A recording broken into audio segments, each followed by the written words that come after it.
We're back on Midday. Investigators continue to piece together the evidence in Friday's jet crash. Also at the scene, the Environmental Protection Agency. The EPA has been monitoring the air quality in the area, paying close attention to carbon fibers or fuel that spilled during impact. 10 on your side's Art Kahn is at the scene where officials are expected to remove parts of the aircraft. So, Art, how are they going to do this safely?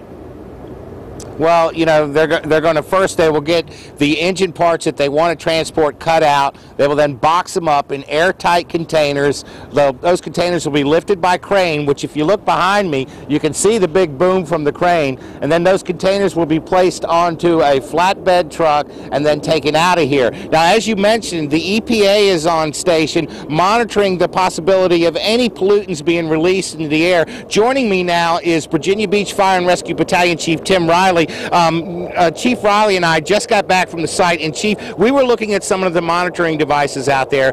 Give folks an idea of what the levels are, what we saw there. Well, our levels are well below any areas of concern. We're doing immediate concentration of particulate matter and time-weighted averages, and they're well below normal. Talk about the scale, because we were looking at the numbers on there to give people a good idea of how safe we are right now with those levels. The first number is the concentration, and that's the concentration of dust, pollens, even carbon fibers. 1,500 would be of concern.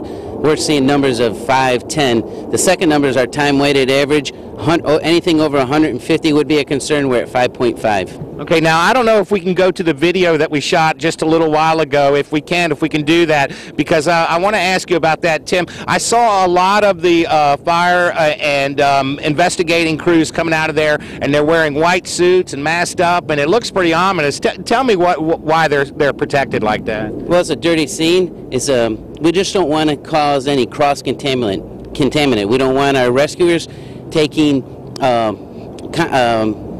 debris home or anything that's on them or into our food tent. So it's to minimize cross-contamination. Okay, so at this point everything's precautionary, but so far we're looking pretty good out here as far as any environmental impacts.